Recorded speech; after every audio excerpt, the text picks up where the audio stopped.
Bueno, ahí está. Bueno, nuevamente, buenas tardes a todos, a todas.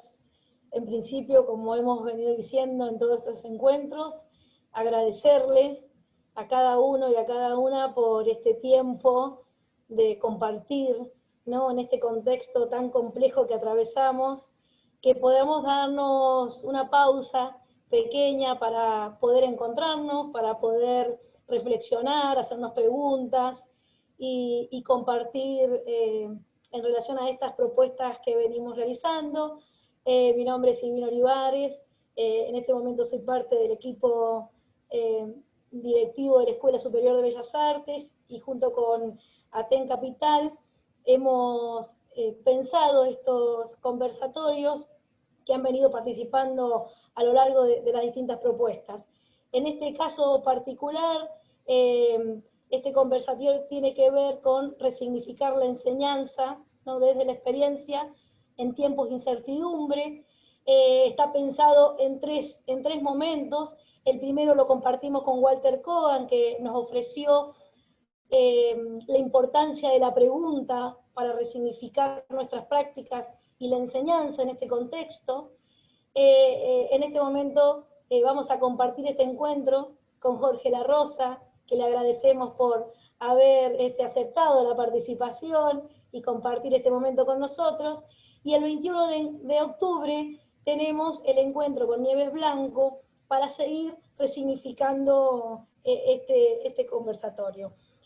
Así que luego, si quieren, ya más al final, contaremos algunas cuestiones más administrativas. Bueno, como ya todos saben, estamos en medio de unas medidas de fuerza para reclamar lo que estamos atravesando en educación y nos parecía que estas actividades son importantes sostenerlas justamente para visibilizar nuestros reclamos y porque consideramos que quienes estamos al frente de la tarea de enseñar tenemos ese gran desafío de podernos constantemente darnos este lugar para la formación y ese es un modo de resistir y ese es un modo de militar también, ¿no? Hoy extrañamos la calle, que estamos acostumbrados quienes apostamos para defender la educación pública. Bien, hoy son las redes, nuestras calles, en donde queremos visibilizar las distintas problemáticas que venimos atravesando. Y por eso le vamos a dar la palabra a nuestra compañera Laura Rodríguez, que va a compartir con nosotros en este conversatorio. Bueno, buenas tardes a todos y a todas. Darles la bienvenida a la bienvenida desde la seccional Aten Capital a este espacio de encuentro virtual. Agradecer la presencia del profesor Jorge La Rosa, agradecer profundamente a las compañeras de la ESBA que promueven y sostienen este espacio. Hoy, en este contexto tan preocupante para todos y todas, de emergencia sanitaria, pero también lo tenemos que decir de emergencia educativa. Nosotros desde el sindicato, esta semana se realizó el plenario de secretarios y secretarias generales. Allí se definió el paro por 48 horas, el paro para el 7 el día de hoy y mañana 8, y para la semana que viene el 14 y el 15. La demanda puntual es por la reapertura de la mesa de negociación salarial, por una recomposición salarial. También seguimos por el reclamo por conectividad, que produce una gran exclusión hacia la comunidad educativa y también hacia los trabajadores y trabajadoras de la educación. Hoy los que sostenemos la educación pública, la escuela, somos las maestras y maestros. Hay un abandono terrible por parte del gobierno provincial y eso es lo que estamos denunciando. Decimos que la gratuidad de la educación no está siendo garantizada. por estos reclamos y por condiciones salariales y mejores condiciones de trabajo, es porque estamos realizando esta medida. Así que celebro este encuentro, que como decía Silvina también, es un encuentro de militancia. Muchas gracias a todos y a todas, y les dejo la palabra a Cecilia, no sé, si es así. Así es. Bueno, sí, así es. Cortito, sumándome al saludo de Laura, agradecerles una vez más por estar hoy acá, por apostar nuevamente a la formación, a la construcción colectiva, político y pedagógica. Un gusto enorme tener como invitado a Jorge La Rosa, quien nos ha desafiado en muchas oportunidades a repensar nuestra práctica, a repensarnos en nuestra tarea docente. Finalmente, agradecer a las compañeras de la ESBA por llevar adelante tan generosa tarea de coordinación de este espacio y reconocer reconocer en nuestro sindicato una línea de trabajo que se viene instalando desde la Escuela de Formación Carlos Fuente Alba, y que desde las seccionales humildemente queremos multiplicar, aportando desde las acciones concretas, sea con estos encuentros, que sabemos que son encuentros que hay que continuarlos, pero también sabemos que tenemos que ampliarlo para generar espacios de base en donde los compañeros podamos empezar a compartir nuestras propias experiencias, que vaya si las tenemos. Así que en ello estamos trabajando, y nada más, muchas gracias. Bueno, muchas gracias, compañeras. Ahora, en un ratito le doy la palabra a Carolina y a Lorena, que van a nuevamente a coordinar junto con Jorge este encuentro.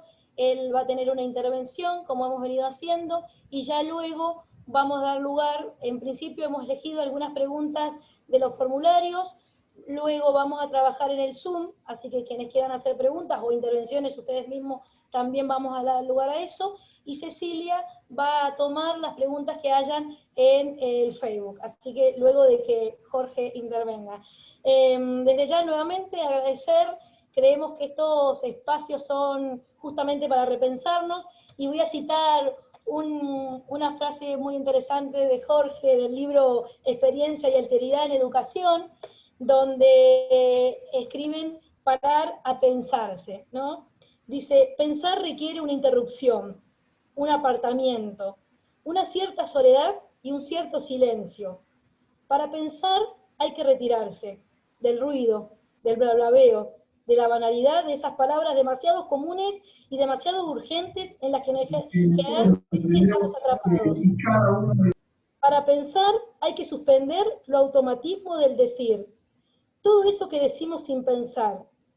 Y hay que suspender también los automatismos del pensar, todo eso que se piensa solo, todo eso que se piensa automáticamente entre nosotros, sin nuestra participación, todo eso que pensamos sin pensar.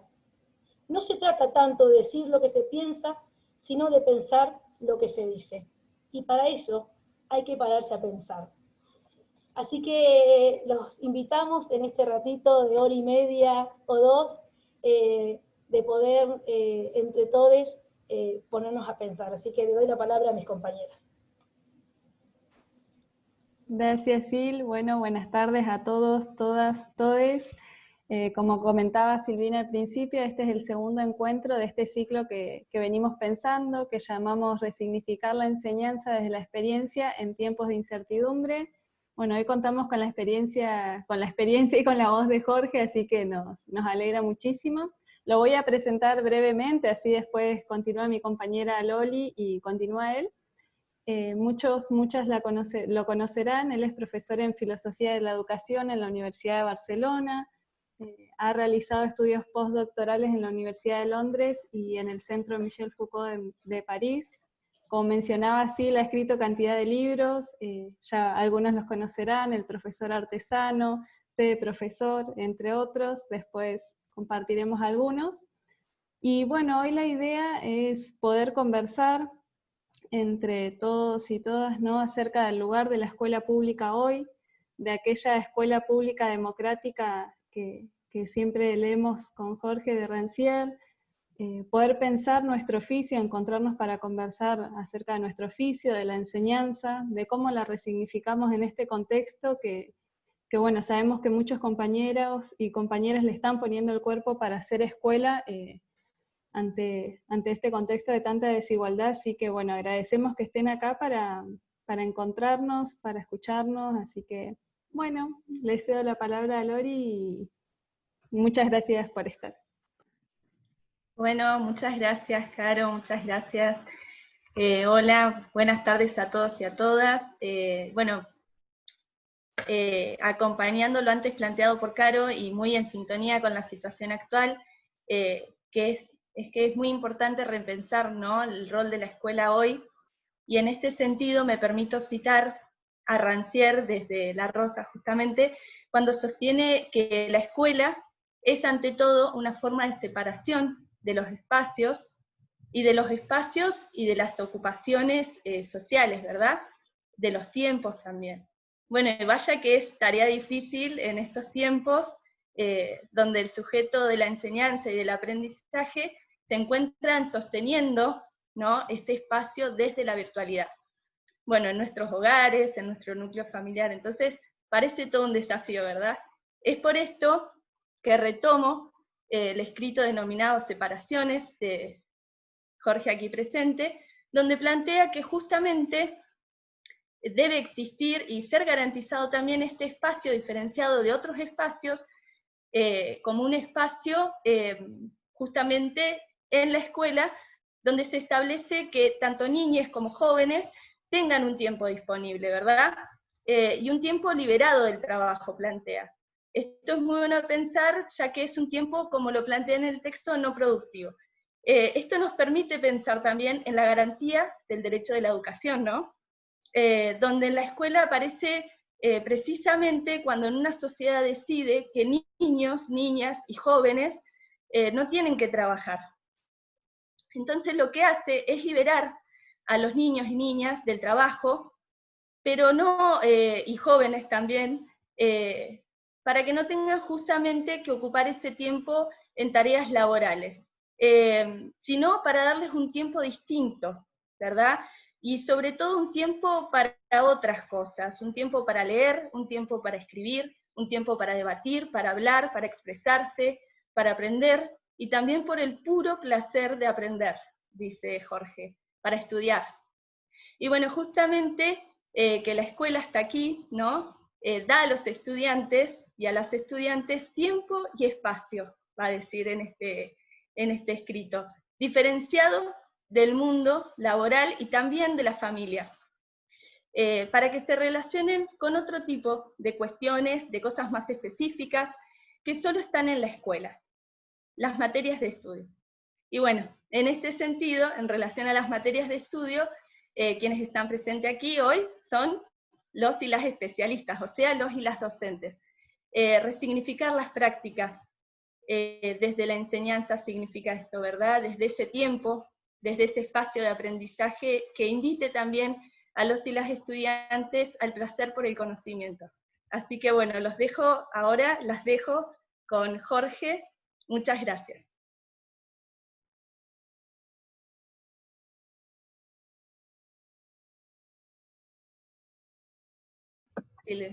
Ahora, me parece que ahora sí, ¿está bien? ¿Me oís ahora? Sí.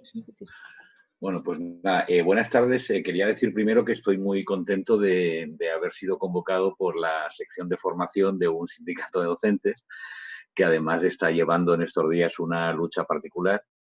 Por tanto, esa combinación de estudio, trabajo y combate, digamos, estudio, trabajo y combate es muy interesante. Por lo tanto, la mar de feliz, y quería agradecer desde luego a Silvina Olivares la mediación, esa combinación de estudio, trabajo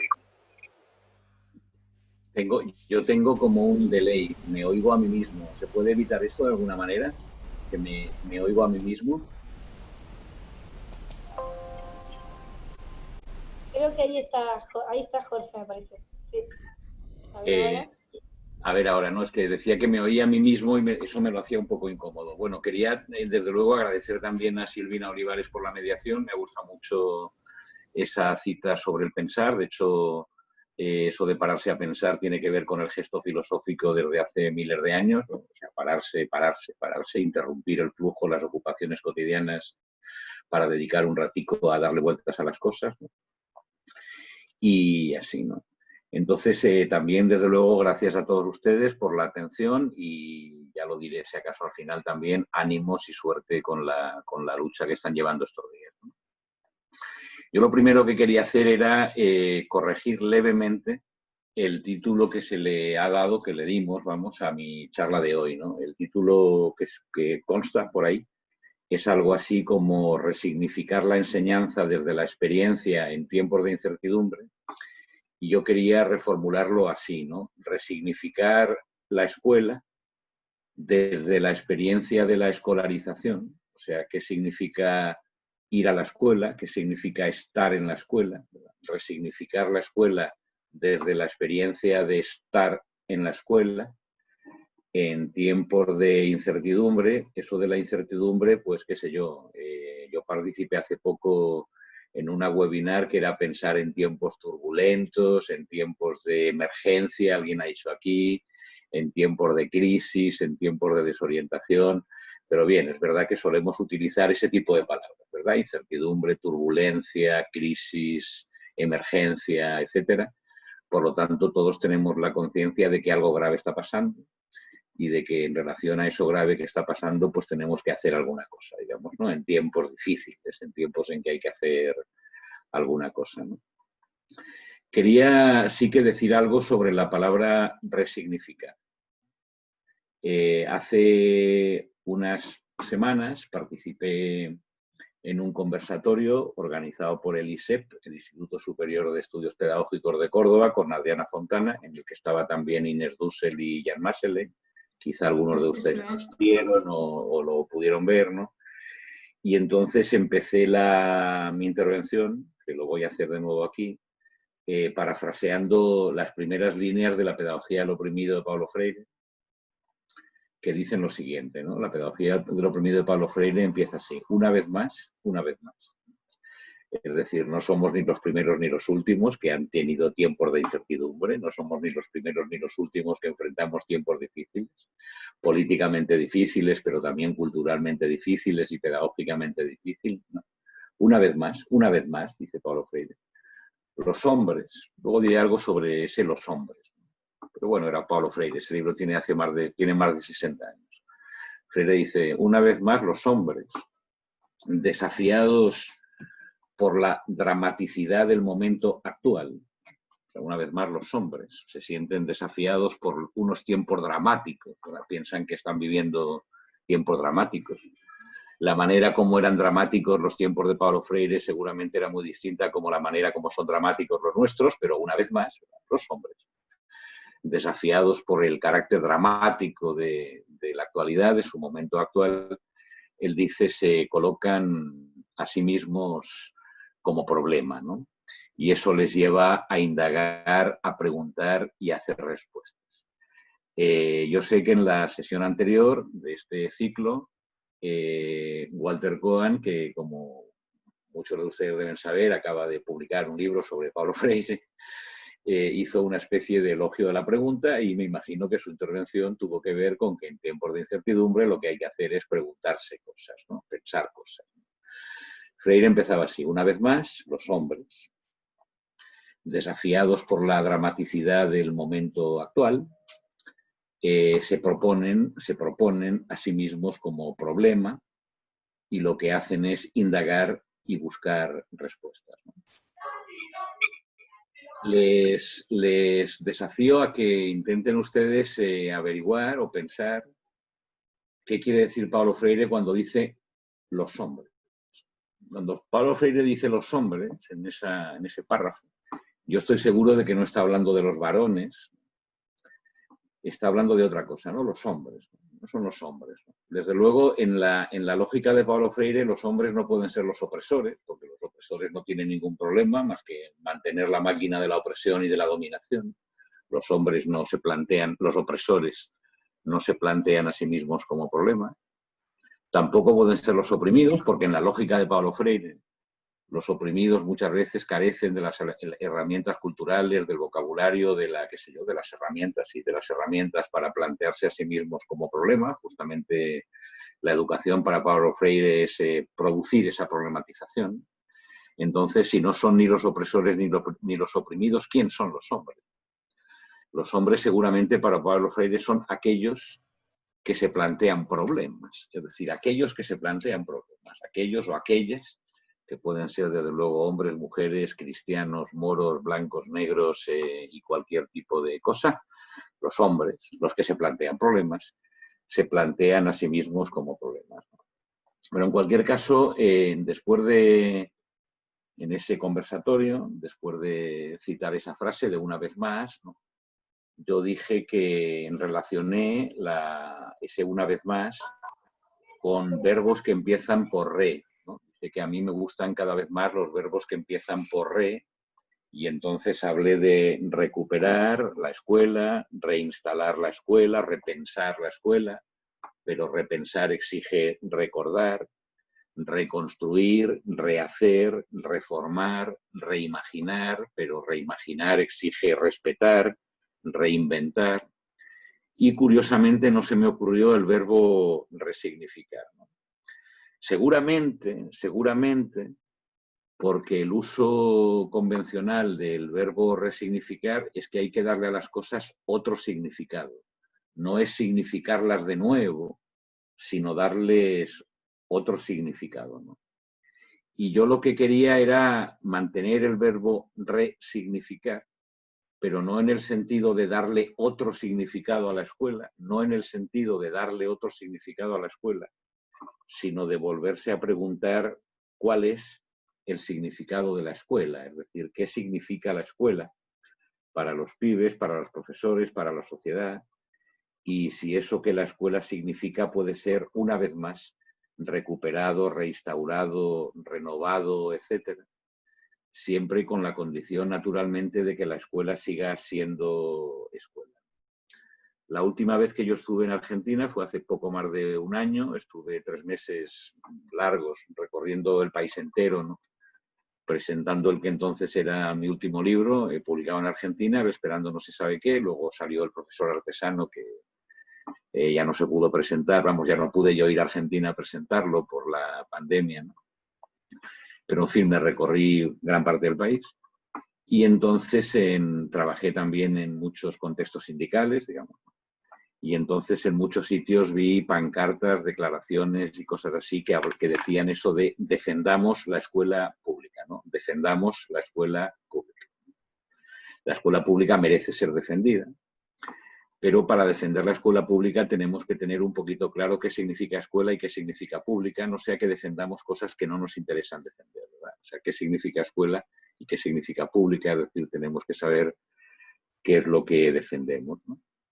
Como muchos de ustedes saben también, yo y muchas personas leímos con mucho interés La defensa de la escuela, una cuestión pública, de Jan Masselen y Martin Simons, un libro que yo propicié su traducción y su publicación en Argentina en Miño y Dávila, ¿no? Leímos con mucho interés ese libro.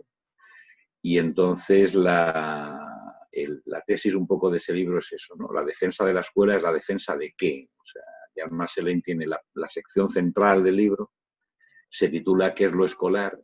Y lo escolar sería lo que hace, qué es lo que hace que una escuela sea una escuela, ¿no? Y no otra cosa. Y no un centro de trabajo, una fábrica de rentabilidad, un shopping, un centro comercial, un lugar para divertirse, qué es lo que hace que una escuela sea una escuela. Entonces la cosa va a ser un poco eso, ¿no? Resignificar, en el sentido de volverse a preguntar por el significado de la escuela, desde la experiencia de la escolarización, es decir, de qué significa ir a la escuela, qué significa estar en la escuela, ¿no?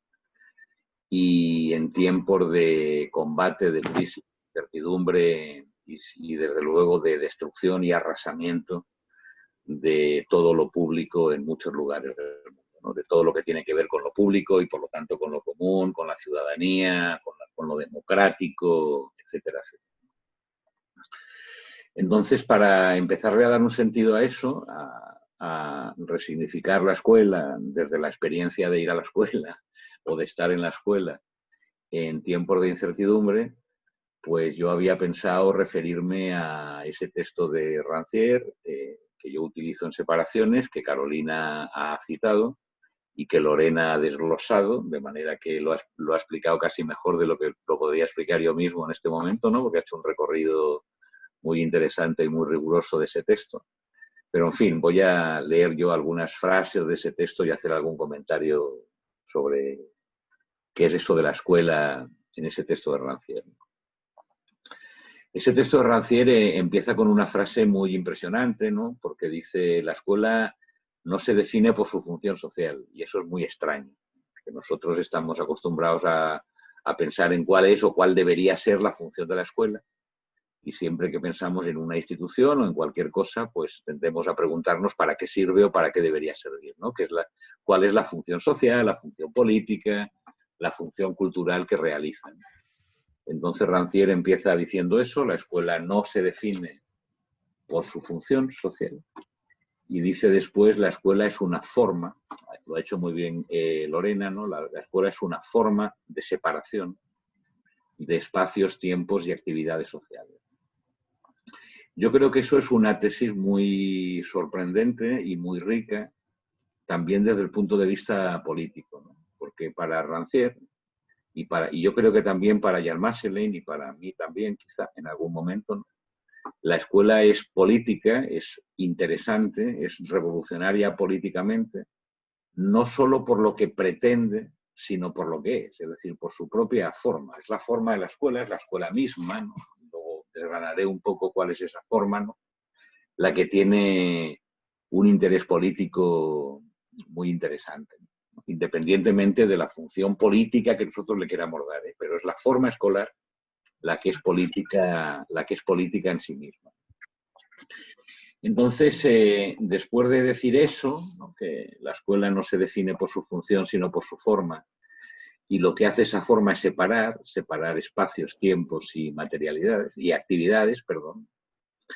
Es decir, el tiempo de la escuela es un tiempo distinto de los demás tiempos, el espacio escolar es un espacio distinto de los demás espacios, y las actividades, las cosas que se hacen en la escuela son cosas que no se hacen en otro sitio que no sea la escuela, ¿no? Después de decir eso, de que la escuela separa espacios, tiempos y actividades, Rancière escribe lo siguiente, ¿no? Dice, escuela no significa aprendizaje, sino ocio.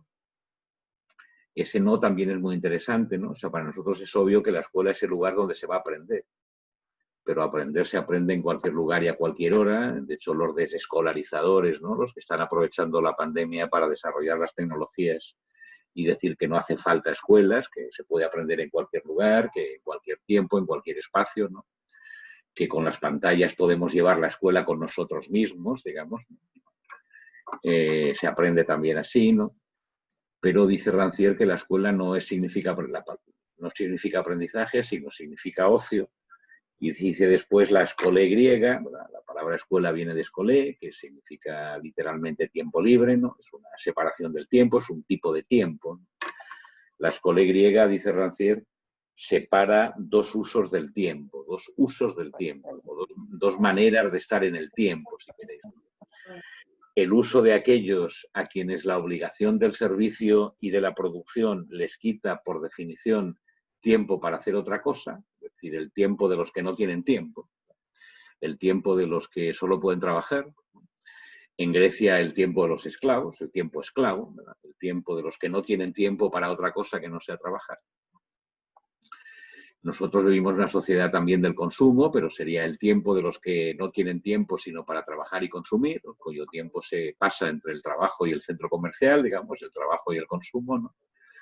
Y dice después el uso de aquellos que tienen tiempo, es decir, aquellos que están dispensados de las exigencias del trabajo y pueden dedicarse al puro placer de aprender, ¿no? También Lorena ha dicho eso, la escuela pública, el proyecto ilustrado de la escuela pública, ¿no? Que en cada país tiene su momento inaugural, ¿no? En Argentina tiene el suyo, pero que es el gran proyecto del siglo XIX y del siglo XX, ¿no? Gran proyecto pedagógico ilustrado. tiene que ver básicamente con la escuela obligatoria, pública, obligatoria, gratuita para todos.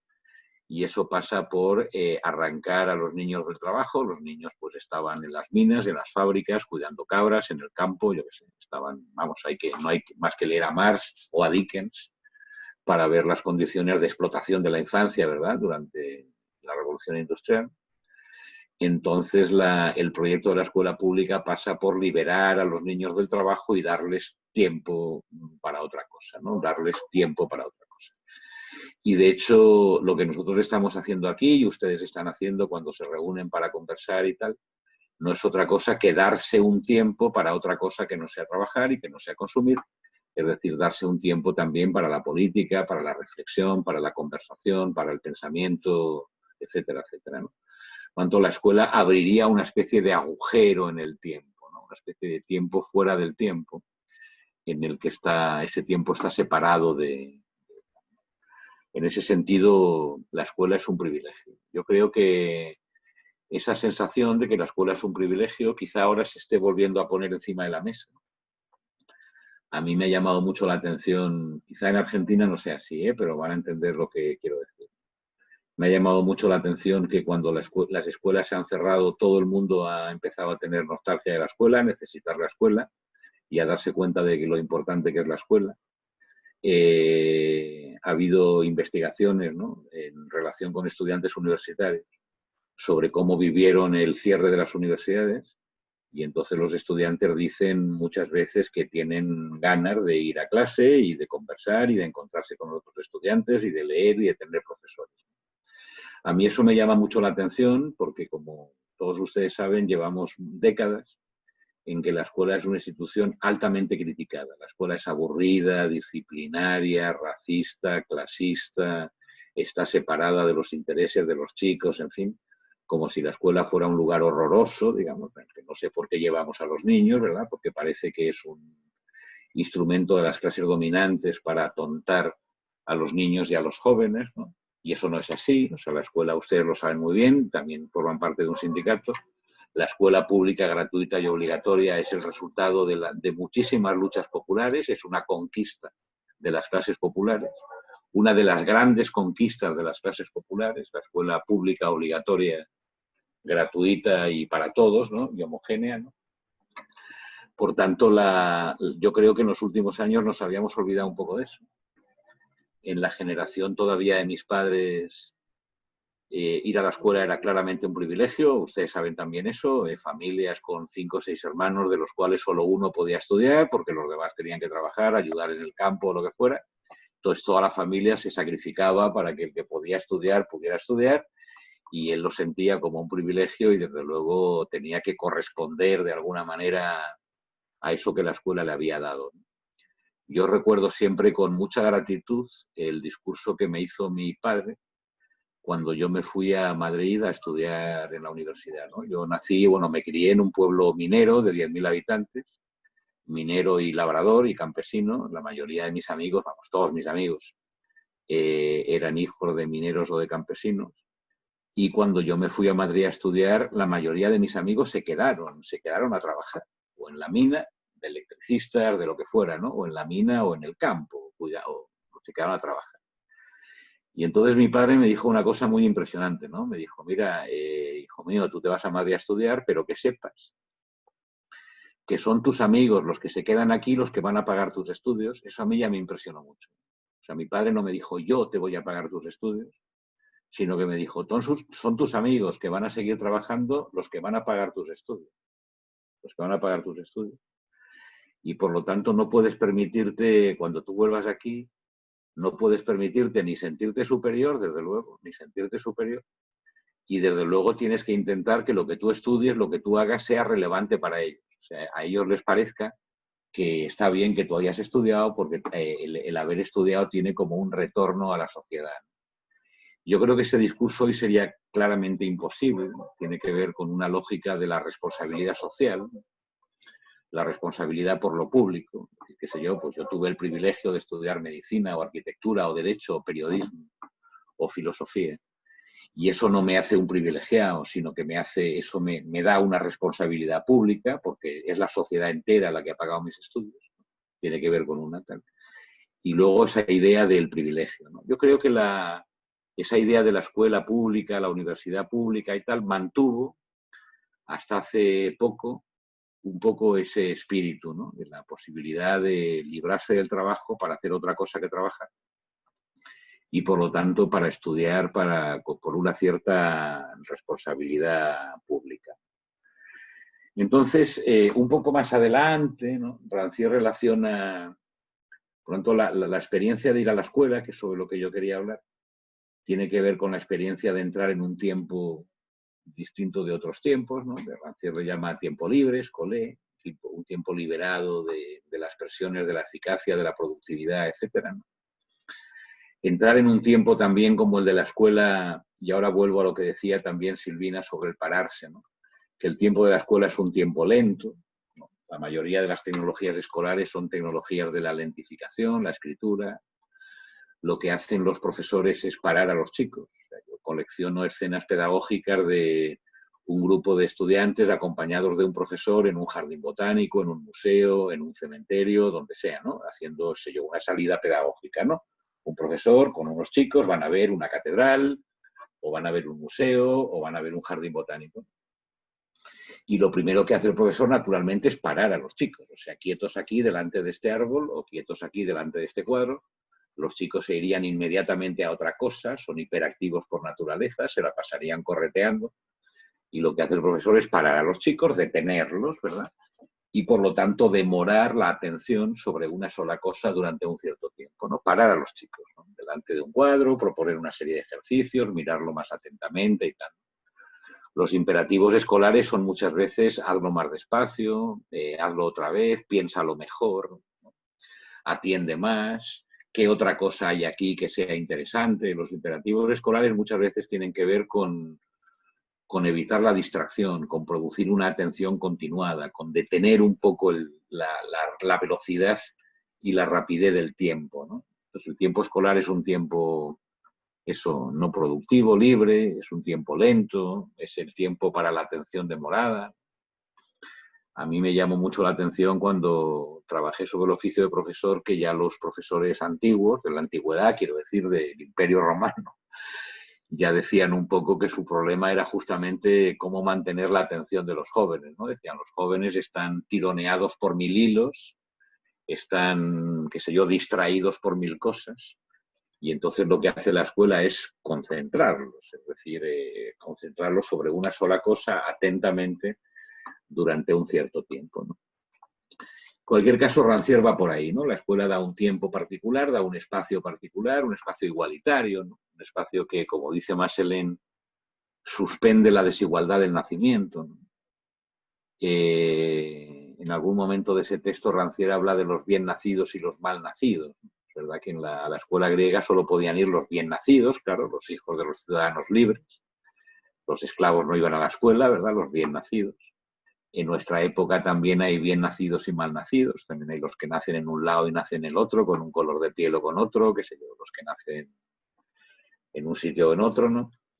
Y entonces la escuela instaura idealmente una cierta igualdad, es decir, traspasado el umbral de la escuela todos son iguales, digamos, ¿no? Eso no es nunca exactamente así, pero por lo menos nos permite poder pelearnos con ello.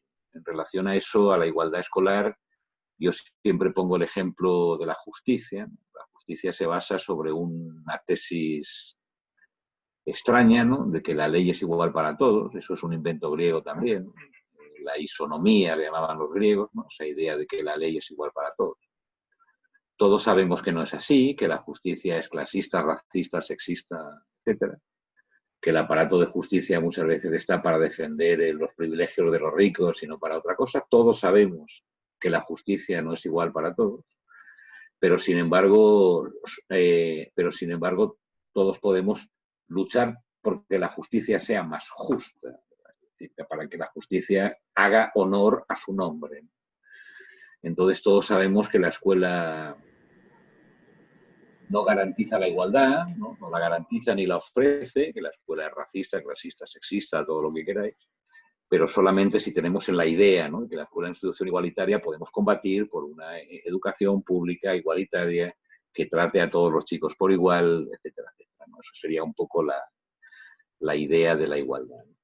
Entonces, para Rancière, digamos, la escuela da a los chicos alguna experiencia interesante, ¿no? Que no la da ni la familia, ni el centro comercial, ni la plaza, ni la calle, ni la pantalla, ni los videojuegos, ni nada de eso. No solo la escuela, o la escuela de una forma especial, digamos, da esa experiencia. Sería, en primer lugar, la experiencia de la libertad, de una relación libre con el mundo, ¿no? La experiencia de la libertad. Es decir, del tiempo libre, ¿eh? O sea, del tiempo no sometido a las necesidades de la producción, de un cierto lujo temporal, ¿no? De dedicar tiempo a otra cosa que no sea trabajar. Es la experiencia de la libertad. Sí. En ese sentido, Rancière dice una cosa muy bonita, dice que la escuela pública moderna populariza lo que era un privilegio aristocrático. Eso Bourdieu lo trabajó muy bien. O sea, los niños de los ricos tenían tiempo y los niños de los pobres no tenían tiempo. Por lo tanto, la escuela pública ennoblece a la infancia, le da a la totalidad de la infancia, ¿verdad? Idealmente, los privilegios de las clases dominantes. Por tanto, la escuela ofrece esa experiencia. Ofrece también una experiencia de igualdad. La escuela crea otro tipo de jerarquías, ¿verdad? Pero de alguna manera suspende la desigualdad en nacimiento. El nacimiento divide, el nacimiento separa a los hombres, están los bien nacidos y los mal nacidos, y algunas instituciones que los seres humanos nos hemos dado por la propia dignidad de ser humano, como la justicia, la democracia y la escuela, tienden a producir igualdad. La democracia también es un desastre, ¿verdad? También el Parlamento se ha convertido en una cueva de ladrones. Yo qué sé, la democracia es un desastre, está manipulada, no todos son iguales, los ricos tienen los medios de comunicación, en fin, el juego no es limpio ni igualitario en absoluto, pero la democracia se basa en la idea de igualdad. Es decir, el voto de un analfabeto vale igual que de uno que tiene 3 carreras, y el voto del dueño del Banco Itaú vale igual que el dueño del portero del Banco Itaú. Se basa en una especie de anhelo de igualdad, ¿no? La idea misma de democracia se basa en un anhelo de igualdad. La Revolución Francesa no es otra cosa que un combate por la igualdad, una igualdad nunca conseguida, ¿verdad? Pero la democracia misma es un combate por la igualdad. Y también la democracia, también la justicia, la idea de la ley igual para todos tiene que ver con la igualdad, con un anhelo de igualdad. Por eso podemos combatir por una justicia que sea más justa, que haga honor a su nombre. Y la escuela también se fundamenta en un anhelo de igualdad, ¿no? Un anhelo de que dentro de la escuela todos los chicos son iguales, todos son cualquiera, todos son como todos los demás. Yo estaba estos días, me parece que me estoy alargando demasiado, pero voy a cerrar. Yo estaba estos días, estoy escribiendo una paginita para un libro, para el que será el nuevo libro de Daniel Brailovsky, que quizá lo conozcan, que él escribe sobre las maestras jardineras, ¿no? Pues yo he tenido siempre conversaciones muy interesantes con Daniel porque la manera mía, ¿no? Nuestra, qué sé yo, de entender la escuela, a veces no se ajusta bien a lo que sería el jardín de infancia, porque en un jardín no hay exactamente material de estudio, en un jardín no hay exactamente, qué sé yo, ejercicios escolares, ¿verdad? Eso es como otro mundo. Pero a mí me parece, y va por ahí un poco mi reflexión, me parece que el jardín de infancia, en el sentido en que arranca a los niños de casa y los introduce en un espacio distinto, sí que les da a los chicos la primera experiencia de que son uno más. En esta época de los hijos únicos, de que los hijos son los reyes del mundo, los reyes del mambo, son deseados, hacemos siempre lo que ellos quieren. En fin, en esta época de los hijos únicos, esa experiencia de que tú no eres el rey de la casa, sino que eres uno más, Yo creo que antes la daba la fraternidad. Yo tengo 6 hermanos, antes se tenían muchos hermanos, y cuando uno tiene hermanos aprende que uno es único, claro que es único, ¿verdad? Porque los papás te quieren mucho a cada uno a su manera, pero uno aprende que uno es uno más, no es ni más ni menos que los demás hermanos. Y yo creo que la escuela da un poco también esa experiencia, ¿no? La de ser uno más, ¿no? La de ser cualquiera, ¿no? La de ser ni más ni menos que nadie, ¿no? La de ser uno más, ¿no? Entonces, acabaría un poco así. La escuela da una experiencia de tiempo, una experiencia de igualdad, una experiencia también de una relación desinteresada con el mundo, lo que Lorena llamaba el aprender por el puro placer de aprender, o sea, por el interés de las cosas mismas, no tanto para qué sirven, sino porque son interesantes en sí mismas, ¿no? Voy a poner un ejemplo muy tonto, ¿no? Discutí hace poco con un profesor que había filmado una escuela, y en la escuela que había filmado los chicos tenían una huerta escolar. La escuela tenía una huerta, ¿no? Los chicos trabajaban en la huerta, qué sé yo, hacían cosas en la huerta, ¿no? Entonces, naturalmente, el trabajo en la huerta tenía un montón de objetivos pedagógicos, ¿no? La huerta es muy importante porque así los chicos aprenden a respetar la naturaleza, a colaborar, a tener paciencia, no sé qué, ¿no? Y entonces mi amigo me dijo, bueno, qué sé yo, una huerta en la escuela es interesante porque lo que es interesante es la huerta en sí. ¿Entendéis un poco lo que os digo? Uno puede decir, qué sé yo, está muy bien que en la escuela los chicos aprendan a tocar un instrumento, porque eso los hace más sensibles, desarrolla las competencias emocionales. Si luego tocan en un grupo, les ayuda a trabajar en equipo. Pero vamos, cualquiera que ha aprendido a tocar un instrumento, aprende un instrumento porque el instrumento mismo es interesante. O sea, uno aprende a tocar la guitarra porque le gusta la guitarra, porque ama la guitarra, ¿no? Entonces la idea, lo mismo pasa con la lengua, ¿no? Hay una conferencia de Borges muy bonita en que Borges dice, bueno, ahora se estudia inglés para hacer negocios, porque es muy importante para la vida, porque el inglés sirve para muchas cosas. Pero antes se estudiaba francés, dice él, por amor a la lengua, ¿no? Entonces, en la escuela no solo se aprende la lengua, sino que se estudia la lengua, y se estudia la lengua porque la lengua es interesante en sí misma, no solo porque sirve para muchas cosas, no solo porque desarrolla competencias comunicativas, sino porque es muy interesante en sí misma. No sé si me entendéis, pero lo que yo quería desarrollar es un poco esa idea de que en la escuela se dan actividades que tienen en sí mismas su propia finalidad. Pondré un último ejemplo y con eso casi acabo, ¿no? Tengo un amigo que se acaba de jubilar, que estudió ya conmigo en la Facultad de Pedagogía, es un amigo de más de 40 años, que fue profesor de primaria hasta el año pasado, con niños de 10, 11 años. Y entonces el Martí me decía, dice, bueno, ahora estoy en una escuela que estoy muy bien porque tengo el privilegio de pasar la primera hora leyéndoles a los chicos y haciéndolos hablar. Él dijo así, leyéndoles a los chicos. No leyendo con los chicos, leyéndoles a los chicos y haciéndoles hablar.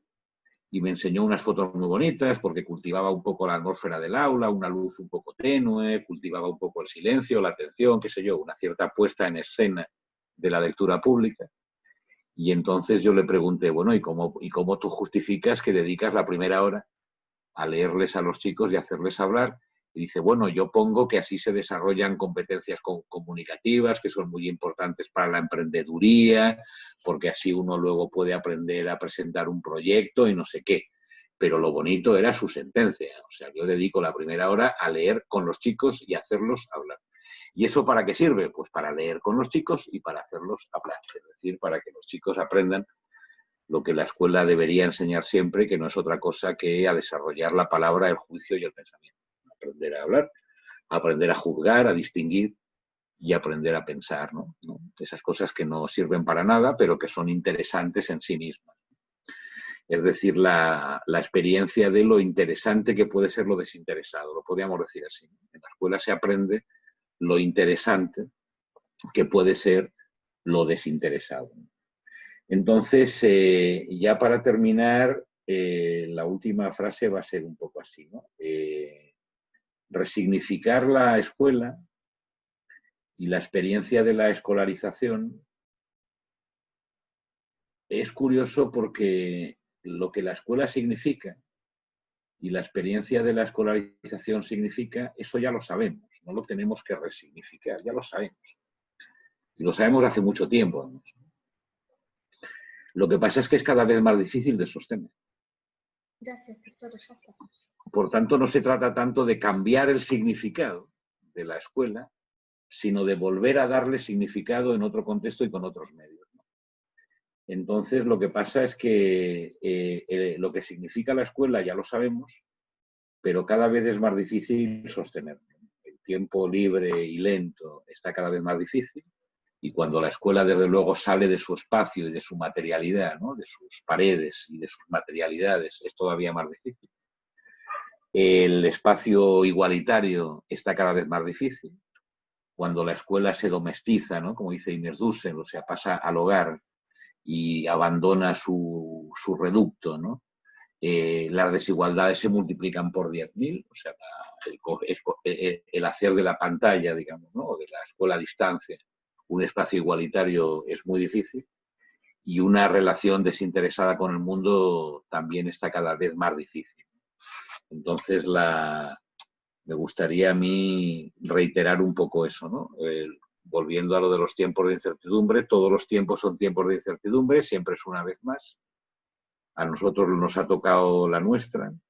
También en la nuestra hay que ponerse problemas, indagar y hacer preguntas, pero sobre todo yo creo que tenemos que tener un poco clarito, y ya lo tenemos. Tenemos que tener un poco clarito qué significa la escuela para los chicos, para la sociedad en su conjunto, qué significa la escuela, ¿no? Cuál es el valor ciudadano, político y democrático de la escuela, ¿no? Y eso, ser capaces de defenderlo a uñas y dientes. Y desde luego, para defenderlo seguramente hay que reinventar muchas cosas, reimaginar muchas cosas y renovar muchas cosas, ¿eh? Pero eso a los profes nunca nos ha dado miedo. Esa cosa de que tenemos que aprender a hacerlo de otra manera, renovarnos y así, nunca nos ha dado miedo, ¿no? Y hemos sido capaces de hacerlo. La escuela es una institución milenaria que se ha reinventado muchísimas veces, y yo creo que el reinventarse y el reimaginarse y el aprender a hacerlo en distintas condiciones lo hemos sabido hacer bien. Y lo que nos ocurre ahora es que lo que hace que una escuela sea una escuela, ¿no? Lo que hace que la experiencia del estar en la escuela sea lo que ha sido o debería haber sido durante mucho tiempo, eso está cada vez más complicado. Entonces reitero un poco lo que decía al principio, me alegro mucho de participar en una conversación de profesores que están estudiando, pensando y luchando al mismo tiempo en defensa de una escuela pública, gratuita, para todos y lo más igualitaria posible, que si lo tenemos que hacer con ordenadores o con cuadernos o con pizarras o eso, pues ya lo veremos, lo hemos sabido hacer de muchas maneras. Pero a lo que no podemos renunciar es a que sea pública, gratuita, igualitaria y para todos. A eso sí que no se puede renunciar, y eso sí que sabemos muy bien lo que significa. Sabemos muy bien lo que significa. Eso es lo que no hay que resignificar. Eso es lo que hay que defender. Lo que pasa es que naturalmente el cómo se construye la igualdad dentro de un aula no es lo mismo en el siglo XVIII que ahora, no es lo mismo con una pizarra que con un computador, qué sé yo, pero que la escuela tiene que ver con la igualdad, con el tiempo libre, con el desinterés, con el amor al mundo y con una cultura cívica, democrática y así. Yo creo que eso no necesitamos resignificarlo. Eso lo que necesitamos es afirmarlo y defenderlo. Y nada más, seguramente he hablado demasiado, me perdonarán y nada, seguimos la conversación como os parezca. No, para nada, un placer escucharte, Jorge. Me tomo el atrevimiento, por ahí te escuchaba hablar acerca de la justicia, y una escritora argentina, que fue Liliana Bodoc, en una de sus conferencias, y recupero esto en función de lo que decías, manifestaba que la educación no se imparte, sino que se devuelve, y que la educación es un acto de justicia, decía justamente. Digo, qué oportuno en este momento en que estamos reunidos tantas docentes, ¿verdad? Bueno, a mí esa idea de la justicia siempre me gusta mucho. Yo estudié durante mucho tiempo, con mucho interés, el trabajo pedagógico de las misiones pedagógicas de la República Española, que luego, después de la Guerra Civil, cuando muchos intelectuales españoles emigraron a Latinoamérica, tuvo algún florecimiento también en Argentina. Pero la idea era muy parecida a la de Freire, era enviar a los chicos, enviar en definitiva a los estudiantes universitarios, a los privilegiados del mundo, enviar a los chicos al campo, a las fábricas, a alfabetizar y hacer lo que después se llamó cultura popular. Y allí son muy impresionantes los textos, porque los textos siempre hablan de un acto de justicia. Es decir, uno tiene que devolver algo por sus privilegios. O sea, los privilegiados de la sociedad tienen una deuda de justicia con los demás. Y es una deuda de justicia, no de otra cosa. Tal cual, clarísimo. Bien, vamos a retomar algunas de las preguntas del formulario con Caro, y luego algunas del chat. Vamos a ir intercalando, ¿sí? También en el Facebook pueden ir dejando preguntas. En este caso vamos a retomar una del formulario que realizó Ana Clara. Yo no sé si Ana Clara está presente, si quiere realizarla ella. La voy leyendo mientras, y si Ana Clara está presente puede tomar la palabra, ¿sí? Bien. Consulta Ana Clara.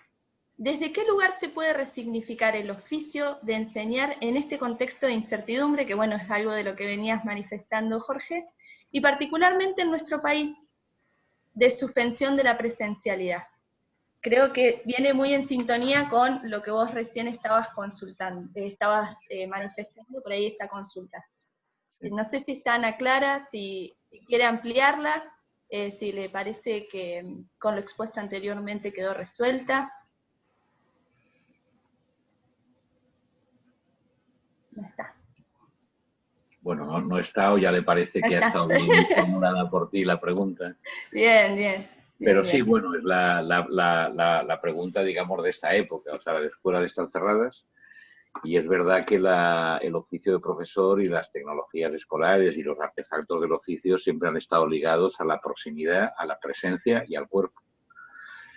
Y ahora estamos obligados a sostener la escuela heroicamente en la lejanía, en la distancia, y en una cierta descorporeización, ¿no? En una cierta inmaterialidad. Entonces la cosa es realmente muy importante porque sostener la escuela ahí es muy complicado. Y yo no tengo duda de que aprenderemos a hacerlo. Y hay mucha gente que está dando ideas y trabajando en ese sentido, ¿no? El día que en el conversatorio aquel del ISEP en el que yo participé, yo tuve una intervención un poco sobre el estado de ánimo y sobre la necesidad de defender algunos principios, y la intervención de Iner Dussel y la de Jan Marcellin fue más mirando hacia adelante, ¿no? Mirando cómo se puede hacer también de la pantalla un lugar de aventura intelectual y no solamente un lugar unidireccional, que lo interactivo no está garantizado por el clic, por hacer clics, lo interactivo tiene que ver con otras cosas.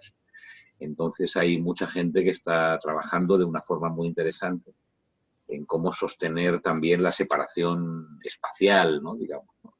Temporal, aunque la escuela se dé en cualquier lugar, pero yo sobre eso la verdad es que no puedo decir mucho. Yo tengo un temperamento, eso es cuestión también de temperamento, pero como somos muchos, por ahí se compensa. Yo más bien tengo una retirada melancólica, entonces soy más bien el que contempla las ruinas de lo que está siendo destruido, ¿no? O sea, tiendo a ser así.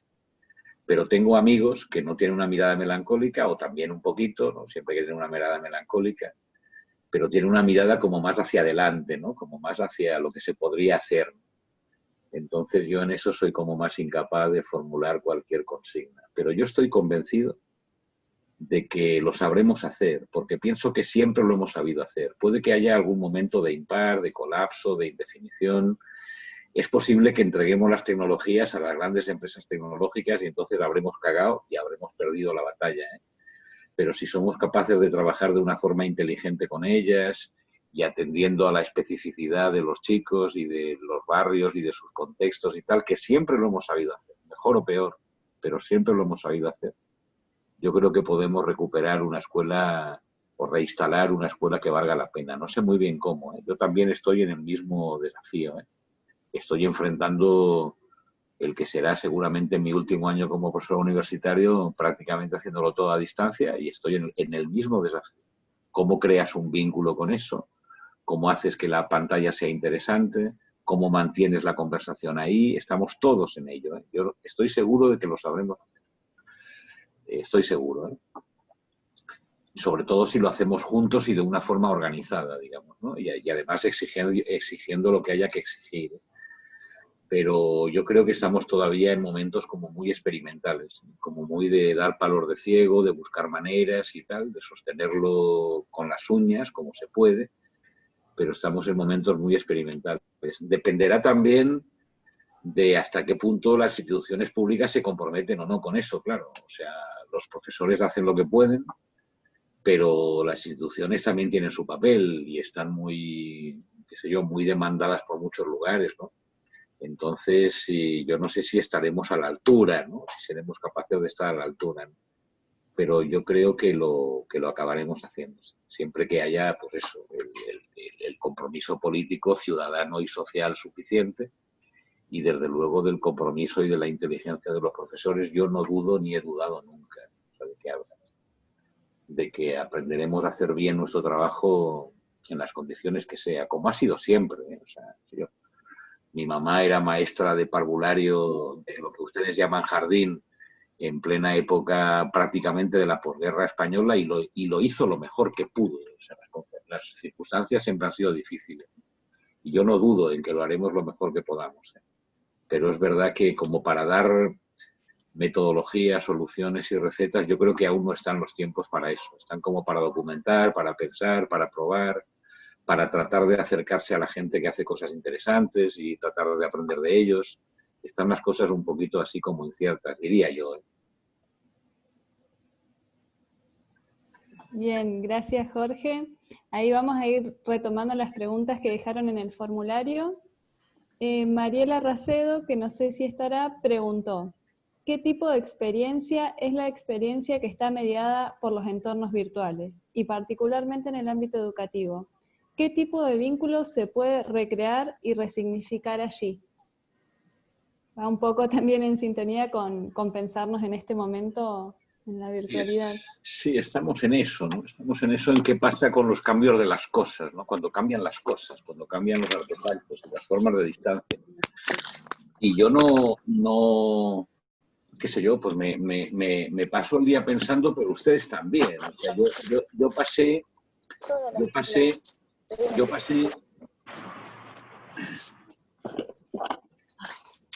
el confinamiento solo, ¿no? Y entonces, pues de cuando en cuando, pues hablaba con mis hijos, con mis amigos y no sé qué. Agradecido, a que gracias a las tecnologías no estaba preocupado por si estaban muertos o no, sino que podía hablar con ellos de cuando en cuando. Agradecido, a las tecnologías que me permitían hacer eso. Pero naturalmente le dimos muchas vueltas a que la experiencia no tiene nada que ver, es otra cosa, es otra cosa. Mis clases se vieron interrumpidas de un día para otro. O sea, de un día para otro, en unas de las asignaturas nos quedamos a mitad a ver una película, digamos. No pudimos continuar la conversación sobre la película, ¿no? Y tuve que apañarme a distancia. ¿Qué es lo que yo aprendí? Que cuando el vínculo estaba constituido, o sea, cuando la relación de trabajo, de exigencia y un poco el buen rollo de la clase estaba ya constituido, no tuvimos ningún problema en continuar. Pero cuando el vínculo no estaba constituido, fue muy difícil hacerlo a través de la distancia, muy difícil. Pero bueno, yo lo pensaba eso también en relación a todas las cosas. O sea, qué sé yo, uno puede tener una novia y no verla en 6 meses, pero si ya es tu novia, se puede sostener. Pero hacer una novia nueva por internet, yo no lo veo. Es decir, estábamos acostumbrados, yo no lo veo. Estábamos acostumbrados a que los vínculos y esas cosas esenciales que tú decías, la experiencia del saber compartido, de la conversación, del interés y tal, estaban ya hechas, y lo único que teníamos que hacer era tratar de mantenerlas, ¿no? Tratar de perseguir a los chicos, de llevarlos, qué sé yo, los cuadernos y dejarlos, como decía Inés, en las tranqueras de las puertas y sostener como fuera aquel vínculo. Pero si se puede constituir o no, de qué manera, yo no lo sé. Y seguramente será de una forma muy diferente. Seguramente será de una forma muy diferente. Bien. Ahí, chicas, pedía la palabra Celeste Bénica y luego leemos algunas preguntas del chat. Celeste. Celeste, si estás por ahí. Sí, acá estoy. Oh, qué honor. ¿Qué tal, Celeste? ¿Cómo estás? Hola, bien. Un gusto escucharte. Yo pensaba como siguiendo a Rancière, ¿no? El estudiante emancipado, me preguntaba, ¿cómo, es una pregunta, reflexión al aire, ¿no? ¿Cómo jugamos los docentes en otro reparto de lo sensible, ¿no? En estos momentos. ¿Cómo hacemos para que el habitar esa igualdad genere también un disenso, que es, me parece, como parte del desafío de estos tiempos, ¿no? Que esa igualdad no se vuelva en la normalización hegemónica. Sí. ¿Cómo ayudamos a producir otro orden de cosas, a pensar la producción de otro orden de cosas? Es verdad que la escuela, qué sé yo, la escuela ilustrada, moderna, disciplinaria, homogénea, qué sé yo, lo que nosotros llamamos la escuela tradicional, digamos, funcionó como un gigantesco mecanismo de homogeneización y de cancelación o de ocultación de las diferencias, y fuimos capaces al cabo de un tiempo y con muchos combates de darle un cierto lugar a la diferencia, al disenso, a la conversación, a los puntos de vista distintos y así. Y yo creo, por lo poco que yo sé, me da la impresión de que las maquinitas de enseñar, sobre todo las que son producidas industrialmente, ¿verdad? Ahora las empresas que van a ofrecer programas educativos ya establecidos para venderlos a lo público, están frotándose las manos. Hay mucha gente que se ha puesto muy contenta con esta pandemia, ¿verdad? Porque van a entrar donde nunca habían entrado, de una forma muy extraña. Y entonces yo creo que van a funcionar también como gigantescos mecanismos de homogeneización. Sistemas prácticamente robóticos de enseñanza, de aprendizaje, de evaluación y así. Entonces, en el interior de esos mecanismos de homogeneización tendremos que aprender a darle un lugar a la diferencia, al disenso, a la conversación, al diálogo y a la pluralidad, porque no hay otro. Bien, bueno, gracias. Ahí estábamos leyendo lo que había compartido Guadalupe, no sé si querés compartirlo o querés que lo leamos directamente en el chat, como quieras, Guadalupe, si estás por ahí. Guadalupe Montenegro. Sí, a ver si se escucha. ¿Se escucha? Sí, se escucha, Guadalupe, buenas tardes. Hola, buenas tardes. En realidad me quedaba pensando hace mucho tiempo ya que lo leo a Jorge, y pensar en la experiencia, pensar en lo que pasa, en lo que me pasa, y pensaba en la experiencia de la escolaridad y la imposibilidad de la palabra, de encontrarle palabras a esto que uno transita, que a uno le pasa con el encuentro y el desencuentro, y si tal vez la posibilidad de resignificar no tenga que ver con el transitar este mientras o este durante, y tomar el desafío de reinventar las palabras o tal vez encontrarlas. ¿Qué pensamos por igualdad? Yo, en esto también de pensar en Brailovsky, en la palabra harapo, ¿no? Usarlas tanto como banderas que en un momento se gastan y dejan de significar tal vez lo que realmente, y poder pensarlo desde ahí. Escuchaba la palabra igualdad, la palabra justicia, y cómo todo esto que directamente apareció como acontecimiento, que nos dejó parados por momentos mudos, sin saber cómo encontrar las palabras, digo, tal vez tenga que ver o no con esto, con transitar el mientras, transitar el durante.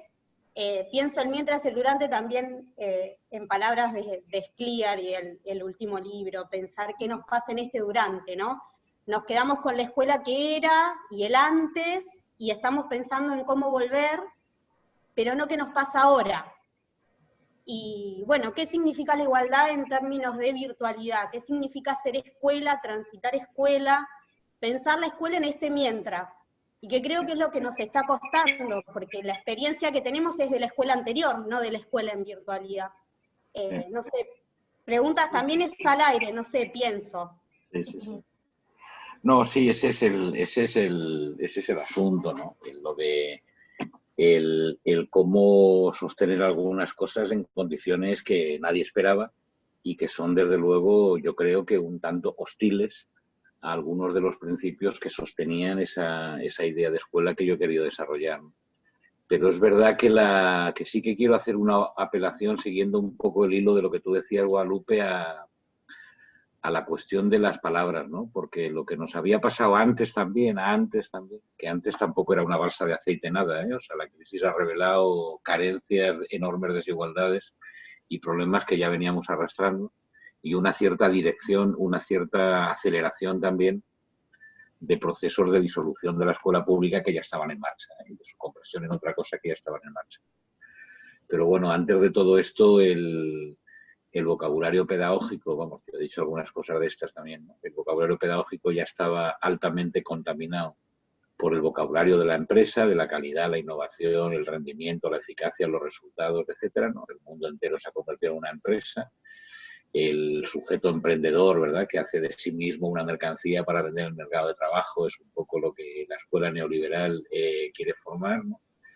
Entonces el vocabulario de la empresa se nos ha colado y no nos hemos dado cuenta, alguien lo ha puesto en nuestra boca, igual que el vocabulario de la psicología cognitiva en el sentido más estrecho, ¿no? El vocabulario del learning, de las competencias, ese, que no es un vocabulario que venga de los profesores, ¿no?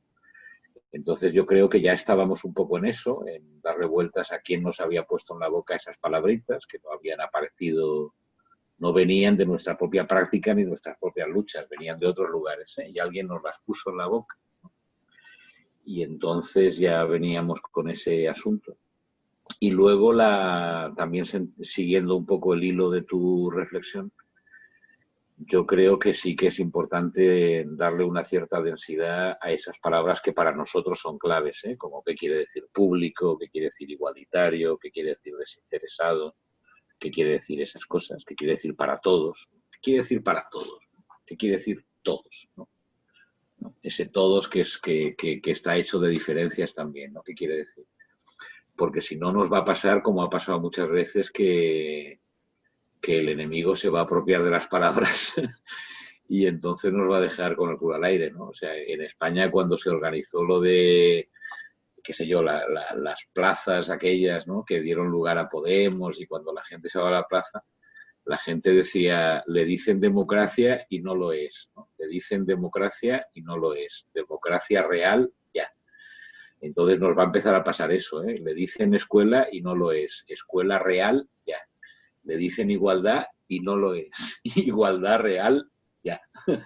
Le dicen, cuando decían democracia real querían decir una democracia que sea realmente una democracia. Parece muy esencialista eso, pero todo el mundo entiende lo que quiere decir. O sea, una igualdad que sea realmente igualdad y no otra cosa, ¿no? Le dicen democracia y no lo es. Democracia real, ya. Entonces, yo creo que la batalla tecnológica es muy importante. La batalla práctica y didáctica es muy importante, la batalla sindical, desde luego, es muy importante por sostener esa idea de lo público y de lo de para todos, pero yo creo que la batalla por las palabras también es muy importante. O sea, que los que podamos dar la guerra en algún lugar que tiene que ver con la producción discursiva, digamos, y con cómo se les llama a las cosas y con qué nombres se les ponen a las cosas, yo creo que también es un lugar de combate, ¿eh? También es un lugar donde hay que estar allí para decir, mire, eso no se llama así, o se dice de otra manera, ¿no? Le dicen democracia y no lo es. Bien, bueno, ahí podemos, si quieren chicas, Silvina Salomone hizo una pregunta, no sé si la querés hacer, Silvina, o la leemos, como quieran. Hola, sí, buenas tardes. Sí, en realidad mi consulta era para pensar un poco cómo vamos a poder ver la escuela o las aulas a la vuelta después de la pandemia, o cómo la verías vos, Jorge. Mira, yo te puedo contar lo que aquí en España volvimos a las clases ahora, ¿no? O sea, empezó la primaria la segunda semana de septiembre y ahora ya ha vuelto la secundaria y la universidad. Entonces, independientemente de las condiciones de seguridad y sanitarias y así que han sido muy discutidas, a mí me da la impresión de que la conversación se ha puesto muy fea. Al principio de la pandemia hubo muchos discursos y muchas conversaciones sobre si íbamos a salir de esta mejores o peores. Había quien decía, no, vamos a salir mejores porque todos nos vamos a dar cuenta de la importancia de lo público, de la sanidad pública, porque vamos a ser capaces de armar alguna cosa políticamente interesante a partir de aquí, etc. Y seguramente algunas cosas interesantes se han armado. pero yo tengo la sensación de que las catástrofes, cuando las cosas se ponen patas arriba y perdemos el suelo bajo los pies, los seres humanos somos animales de costumbre, necesitamos cierta estabilidad para hacer las cosas bien. Y a mí me parece que no nos hace mejores. Entonces, lo que ha pasado aquí es, al principio hubo una cierta épica de la resistencia y una cierta heroicidad. Los profesores trabajaron, la mayoría de ellos, mucho más de lo que deberían para mantener el vínculo con los chicos, para mantenerlos despiertos, para mantener una cierta disciplina de trabajo, etc. Luego, durante el verano, los docentes fueron completamente maltratados por las instituciones públicas, es decir, recibían instrucciones contradictorias, ningún tipo de reconocimiento a su trabajo, etc. Con lo cual han vuelto a empezar a principios de septiembre un poquito, no solamente desanimados, sino un poquito de mala hostia, un poquito enfadados, o sea, qué sé yo esto, cómo es, ¿no? Pero eso ha pasado con muchas cosas, ¿no? O sea, aquí, no sé, contratamos sanitarios a todos los extranjeros que no tenían permiso de trabajo, pero que tenían una titulación sanitaria. Les dimos inmediatamente permiso de trabajo y titulación sanitaria porque hacían falta, con sueldos precarios. Cuando se acabó la cosa los mandamos a la puta calle, y ahora cuando venga la segunda ola los vamos a querer contratar con el mismo ánimo, cuando han sido completamente maltratados, precarizados y despreciados. Entonces hay un poco ese movimiento hacia un cierto enfado. Y luego entre los padres hay un movimiento muy raro hacia unas lógicas como muy individualistas, como muy de, bueno, y mi hijo, y lo mío, y esa lógica un poco de la delación, ¿no? Porque el mío lleva mascarilla todo el día, pero el hijo de fulanito lo he visto mucho en el parque, entonces, ¿por qué esa cosa que nos ponemos todos como a pensar en lo nuestro, digamos, ¿no? Entonces, esa conversación que tenía que ver con lo colectivo, y con lo público y con lo colectivo, yo creo que se ha ido borrando, y que la conversación está cada vez más de qué hay de lo mío, ¿no? Y cómo es lo mío, ¿no? Y entonces a mí en ese sentido me parece, eso igual pasará cuando las cosas se estabilicen un poco, ¿eh? Pero en estos primeros momentos de la vuelta a las aulas la conversación está muy desagradable, está muy fea, está muy fea. Que con eso no digo que no haya que volver a las aulas, ¿eh? Con eso no digo que no haya que volver, que claro que hay que volver, ¿eh? Pero que no me está gustando como, qué sé yo, ¿qué me dice la gente con la que converso? Los profes, los papás, mis estudiantes de la universidad, o sea, no me está gustando lo que oigo, la musiquita, digamos. Bien, bien. Todo muy individualista. Sí. Gracias. Bueno, de hecho hubo un conflicto que en Argentina lo habrá seguro, un conflicto de derechos muy raro, porque hay un montón, bueno, en la onda está un poco, porque ahora la libertad se la ha apropiado la derecha, la idea de libertad. Entonces, ¿por qué tengo yo que llevar a mis hijos a la escuela si el gobierno no me garantiza, ¿no? Siempre el yo por delante, ¿por qué tengo yo? Pero aquí la escolarización es obligatoria, y hay una colisión de derechos brutal. Y eso va a traer cola porque está empezando a haber recursos jurídicos y cosas y choques de derechos muy complicados, ¿eh? Pero es de nuevo siempre la palabra libertad en boca de la derecha, ¿eh? ¿Por qué me tienen a mí que decir lo que no sé qué? Pues, coño, pues porque sí, no te jode. Igual. Loli, ahí tenías una pregunta vos del formulario como para irme echando, y después Ceci nos Sí, dirá antes teníamos... Perdón. No, digo, después Ceci nos contará si hay alguna del Facebook. ¿Sí? Bien, antes en el chat Silvia Purrayán había dejado también una pregunta. No sé si está Silvia, sí, debe estar porque la dejó en el chat, pero si querés hacer la intervención vos. Hola, estoy. Buenísimo. Acá. Me hace acordar con respecto, yo quería comentar algo con respecto a la memoria, de que lo que está pasando, esta forma de trabajo virtual, ¿qué cosas está inscribiendo en la memoria de cada uno? Porque en nuestra memoria puede quedar como un momento muy trágico y somos adultos. Y en los chicos y chicas, entonces eso era como una inquietud nomás de qué se estará inscribiendo en la memoria de cada uno. Eso es lo que... Porque también uno cuando ve que hay alumnitos que se quedan, que nosotros no podemos traerlos a la virtualidad porque por las condiciones, etcétera. Por ejemplo, un caso daba un alumno que yo me contactó, un día llora porque pensaba que yo me había enojado porque no había hecho la tarea. Entonces digo, no, nada que ver. Y entonces digo, ¿qué estamos escribiendo también? Más allá de que nosotras, querramos poner todas las mejores condiciones y las mejores posibilidades para cada uno de ellos, pero ellos también, ¿qué va a quedar en su memoria? Si a nosotros de adultos nos está que hay momentos en que sentimos que está solo lo trágico, y pienso en eso nomás, pensaba en eso como parte de lo que también se escribe cuando uno va a la escuela primaria y es niño, niña, quedan muchas cosas, entonces como que a veces nos marca, algunos somos maestras por la escuela primaria, y digo, ¿qué pasará con los niños, niñas? Eso era como una reflexión porque muchas veces sé que la Rosa trabaja mucho con esto de pensar la memoria y rehacerla, y bueno, esa es como una inquietud que me parece que está ¿Cómo entre nosotros. cómo lo estarán viviendo los chicos, ¿no? De hecho, aquí ha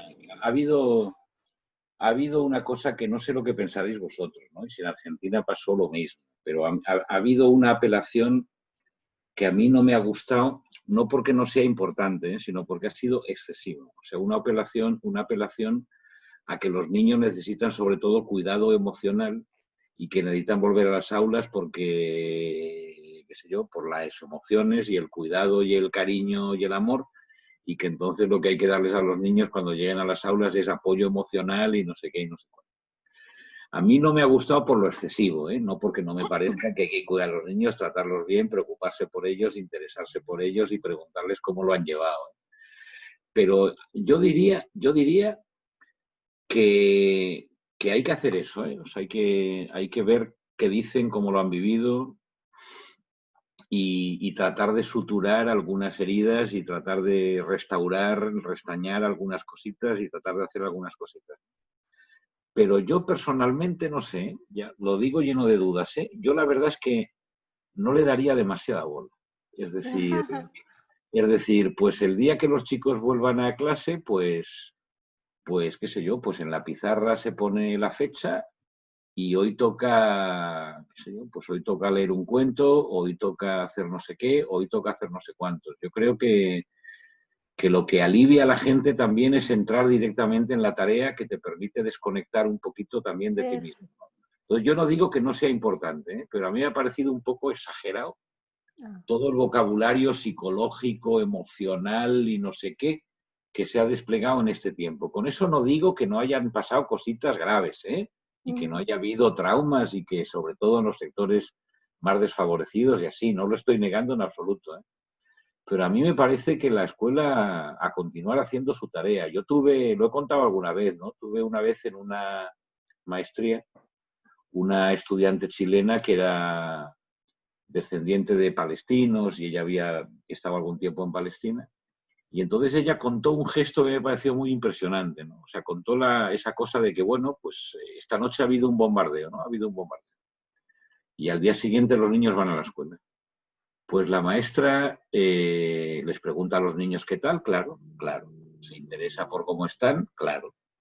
Los niños tienen que tener la impresión de que les importas, claro, ¿verdad? Pero lo que hace es barrer los escombros, limpiar la mesa y decir, la clase continúa. Es decir, la escuela continúa siendo escuela y por lo tanto aquí hemos venido pues para leer, para conversar, para establecer ciertos vínculos, para interesarnos por la historia de Argentina, por la geografía o por lo que sea. Y a mí eso me pareció muy bonito, ¿no? Esa idea de que la vida está jodida, claro que sí, y ya lo estaba antes y lo seguirá estando después, ¿no? La vida está jodida. Y tenemos que echarnos una mano y cuidarnos un poquito, ¿no? Y desde el punto de vista feminista hay cosas muy interesantes sobre los cuidados y tal, ¿no? Cuidarnos un poquito, ¿no? Pero que hay que seguir haciendo lo que sabemos hacer, no sé, pues hacer que los niños se relacionen con cosas interesantes, que aprendan cosas, que salgan un poco de su mundo cerrado y entren en contacto con cosas más interesantes, ¿no? Lo que la escuela ha hecho. Yo la verdad es que le daría la bola necesaria a esa cosa del trauma. Eso. Pero desde luego ya lo dirán ellos, ¿eh? Hay que preguntarles y ya lo dirán ellos, y yo estoy seguro de que de aquí a unos meses sabremos cosas sobre cómo los niños han vivido esto y cómo se está articulando esa memoria y ese recuerdo del cierre de las escuelas, vamos, que no había pasado nunca, ni en España ni en tiempos de guerra, había pasado, que se habían cerrado las escuelas. O sea, caía un bombardeo en Barcelona, bombardeaba la aviación franquista y al día siguiente se abrían las escuelas.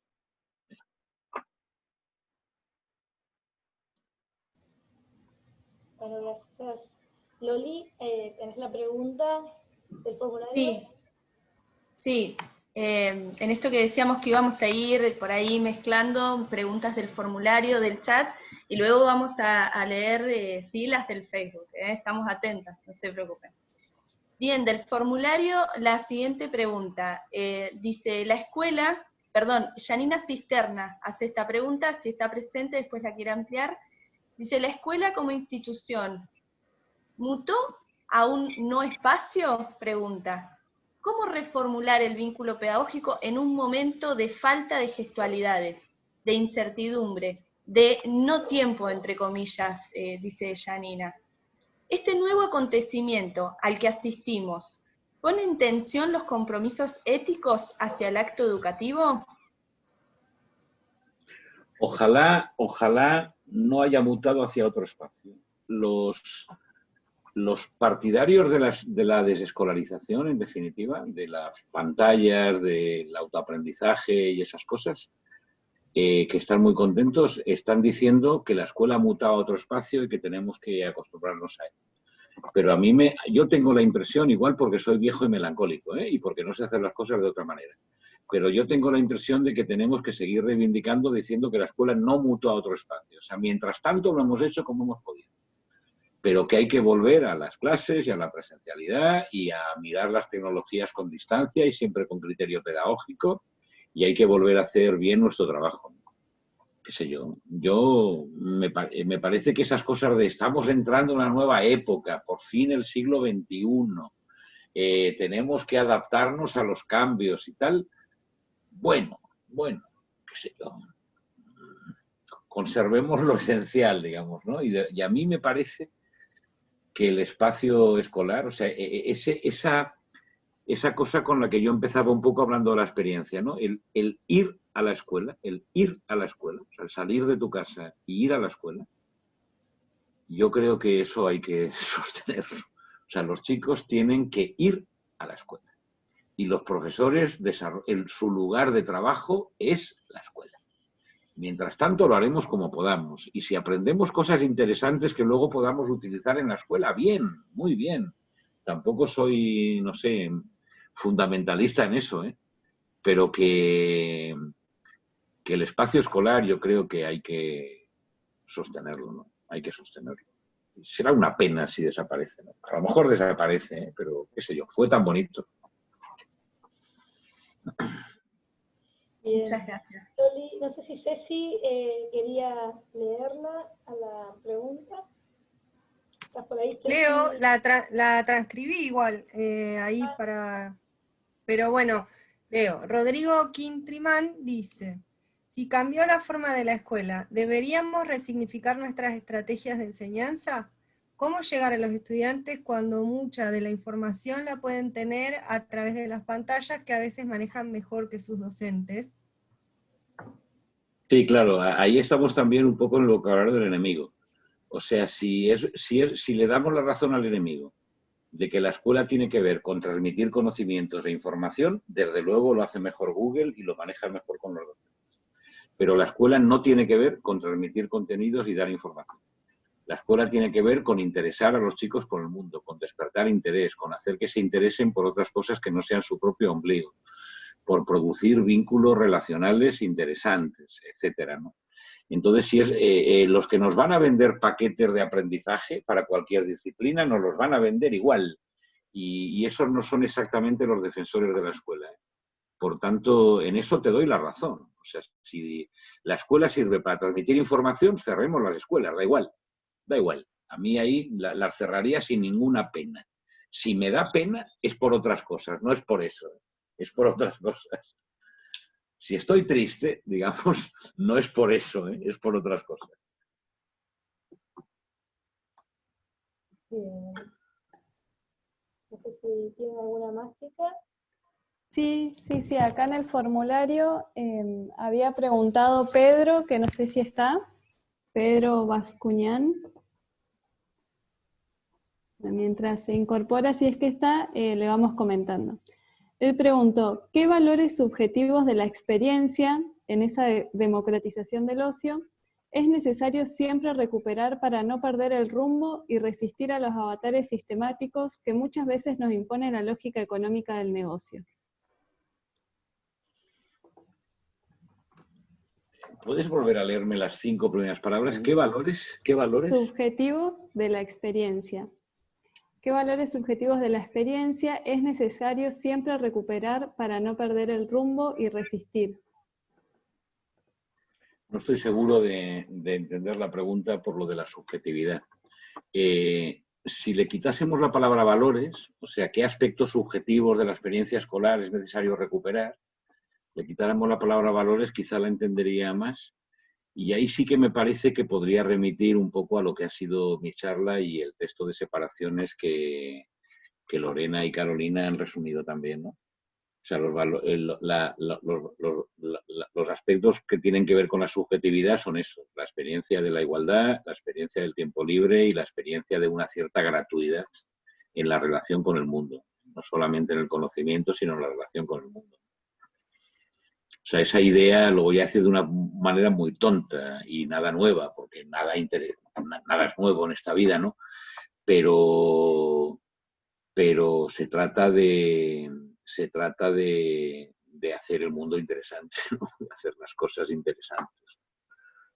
Y eso es subjetivo. O sea, eso tiene que ver con despertar interés, tiene que ver con despertar gente que mira más allá de su propio ombligo, que está comprometida con el público, que es capaz de reconocer la belleza, de hablar con los demás, qué sé yo.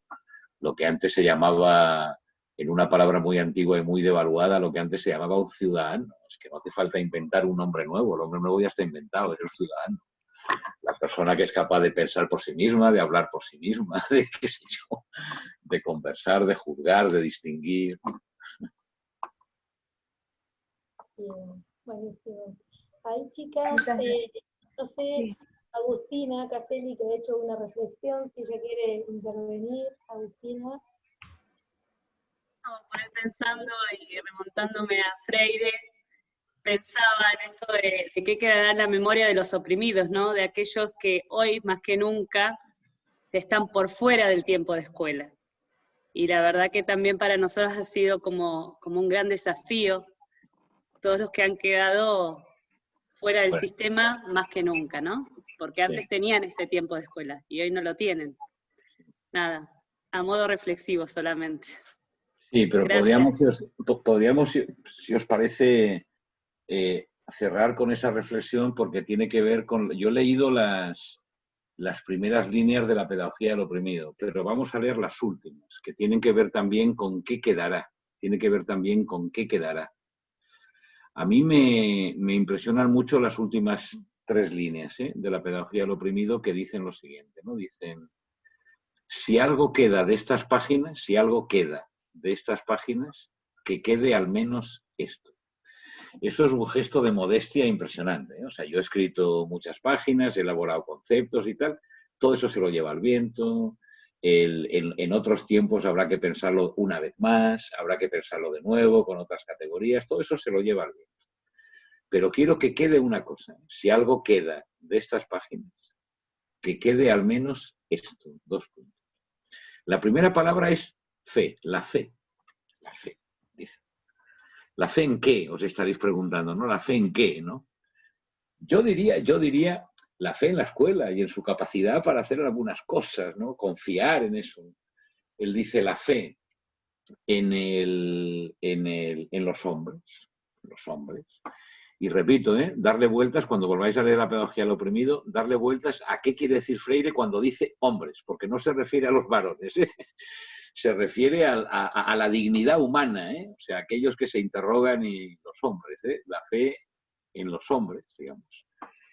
Y en la creación, dice él, de un mundo en el que sea menos difícil amar.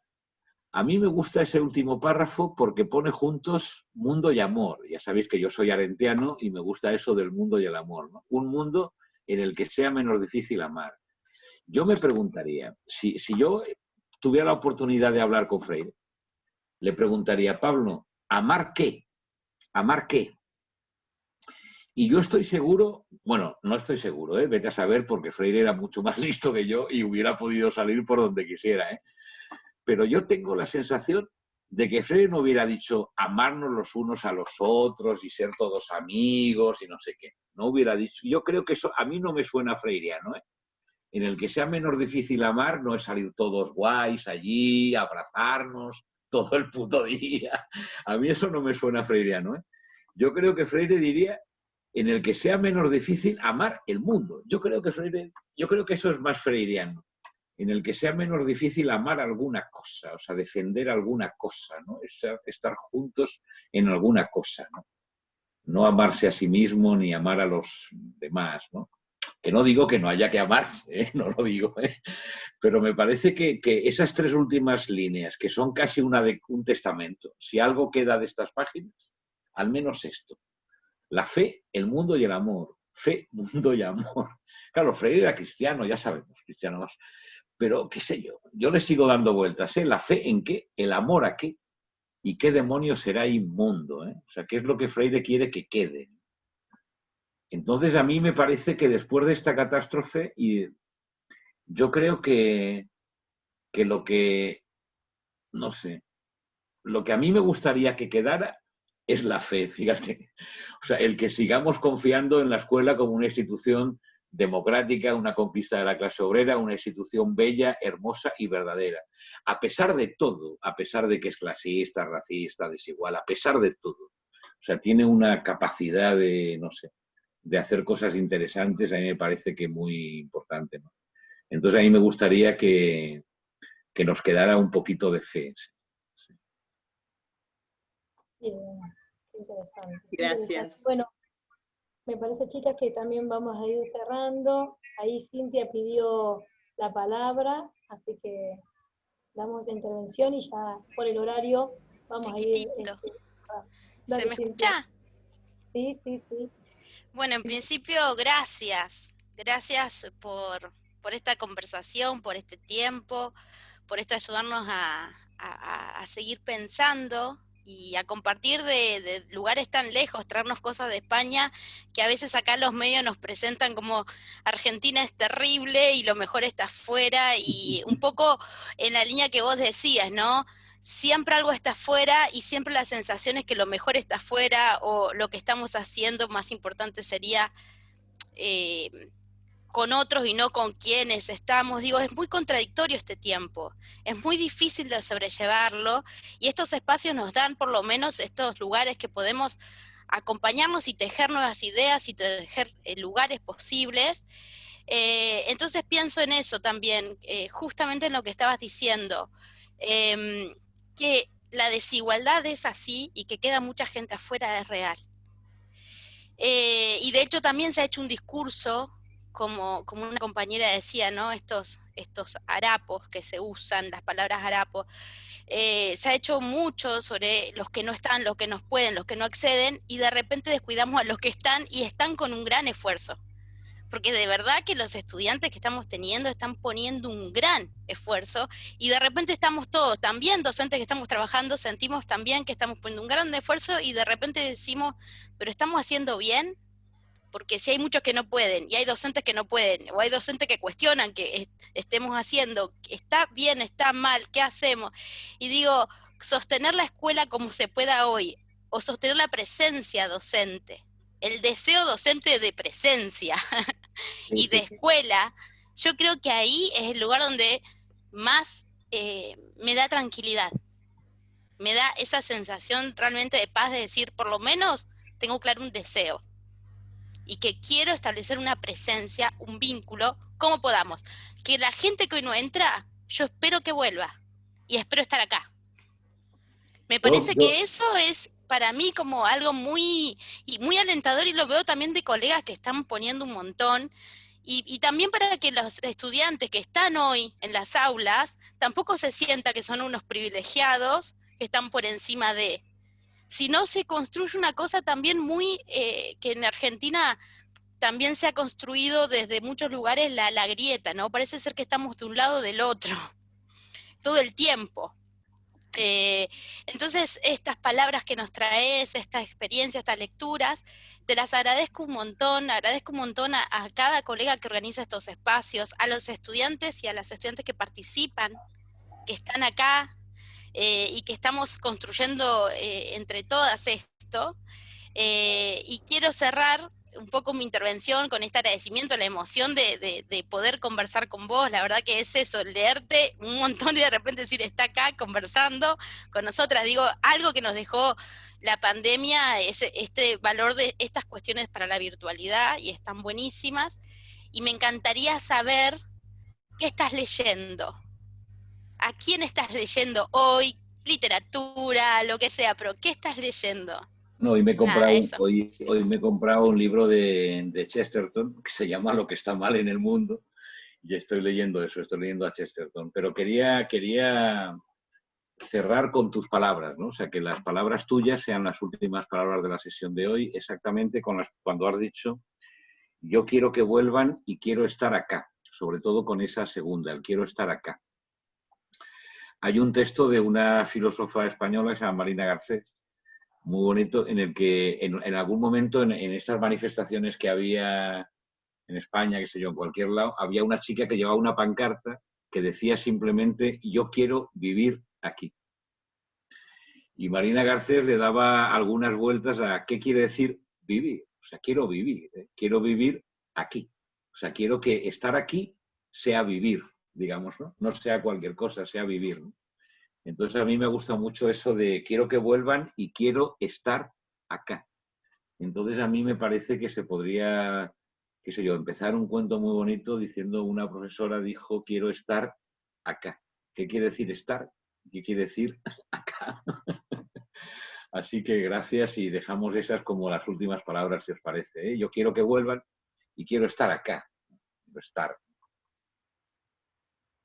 Qué bueno.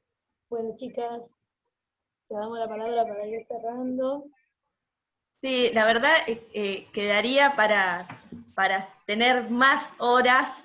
Queríamos decirte, Jorge, que en el chat, tanto en el chat de acá del Zoom como también en el Facebook, han dejado mensajes que, bueno, por el horario no llegamos, reflexiones muy interesantes, que si podemos vamos a descargar estas reflexiones, consultas, agradecimientos, muchos agradecimientos también, así que la verdad nos quedamos cortos con el tiempo, daba para más, pero bueno, yo por ahí en función a lo que planteaba Cintia y en esto que vos decías de quedarnos con estas palabras, me parece muy interesante también esta manera de confluir, ¿no? Digo que en otro momento yo no habría pensado que de tantas localidades de Neuquén podamos estar confluyendo en una charla, la verdad muy lindo. Este año es para capitalizar todas estas nuevas experiencias, nos las vamos a llevar a la presencialidad, claramente, y ojalá se repita. Te agradezco muchísimo. Gracias. A vosotros. Chao. Bueno, hasta la próxima. Y eso, y animo con el paro, que estáis ahí en un momento difícil, a ver si conseguimos algo, joder. Alguna vez, que alguna vez ganen los buenos, a ver si alguna vez ganan los buenos. Bien, Caro, ¿querías decir algo? Y si no, voy a contar un poquito el tema de la acreditación. Sí, no, solamente agradecer a Jorge, a los compañeros, a las compañeras que son quienes sostienen estos encuentros, que nada, a mí me encanta, estoy sumamente contenta de encontrarnos, de escucharnos, de pensar juntos, juntas. Hay una compañera de Bariloche también, nada, a mí me emociona un montón, así que muchas palabras no tengo más que la emoción, así que muchas gracias. Bueno, gracias. Bueno, me sumo a la palabra de mis compañeras. Siempre dijimos que nuestra decisión política es estar presente, y estaremos desde la virtualidad y estaremos desde la presencialidad, porque vuelvo a insistir, aquellos que hemos decidido esta hermosa tarea que tiene que ver con enseñar, requiere ese trabajo con el otro que es significativo. Así que agradecerte, estamos sumamente emocionadas, emocionados, agradecer a TEN Capital y a Cecilia por que nos sumamos rápidamente para pensar este conversatorio, y gracias Jorge, seguiremos en contacto por mail para luego, y decirle a los y las compañeras que ya dejaron sus nombres y apellidos, aquellos que quieran la certificación, les habíamos contado que cuentan con 3 encuentros, y van a tener certificación aquellos que por lo menos hayan estado en 2 encuentros. Es decir, que el próximo sería el 21 de octubre a las 16:30 con Nieves Blanco, por si no estuvieron en el de Walter Cohen. Ya hicimos captura del chat, en donde cada una y cada uno fueron poniendo sus apellidos y nombres, así que nada, nuevamente agradecerles este espacio, la verdad que poder, digamos, interrumpir y poder darnos una pausa, como yo decía antes, para pararnos a pensar, creo que a veces no dimensionamos lo gratificante que es y lo necesario que es para resignificar la enseñanza en estos tiempos. Muchas gracias, y bueno, a cuidarse mucho en este contexto, y nos estaremos viendo el 21, y luego te tendremos nuevamente en Neuquén, Jorge, ya en la presencialidad, en algún encuentro. Lo dejo grabado acá en este conversatorio. Muchas gracias. Muchas gracias, Jorge. Hasta la próxima. Suerte a vosotras. Chao. Chao, chao. Y se va, literalmente. Bueno, se va de la casa. ¿Queréis que me quede? ¿Queréis que me quede un poco? Si queréis me quedo un poco, ya no me viene de ahí. Tomemos una copa de vino, Jorge. No, me iba a ir al baño, pero bueno, me quedo un poquito más. Me quedo ya con vosotras, que ya se ha ido. No, bueno, ahora, termina entonces de contestar ya... lo que estás leyendo. Chesterton, ¿te compraste? Un libro que se llama Lo que está mal en el mundo. Bien. Que dice Chesterton, he leído solo la introducción, dice Chesterton que a ver si alguna vez, coño, nos fijamos también en lo que está bien, que hay algunas cosas que están bien y merecen la pena ser defendidas. Entonces fijémonos en lo que está bien también. Mira, eso para tus primeras palabras al inicio de todo esto. Sí. Espérate, voy a buscar la cita que es muy graciosa. Bueno, abran sus micrófonos si quieren. Esto ya terminó, pero es fuera de... detrás de cámara. Se me cortó internet. Justo al final. Grabarse, sí.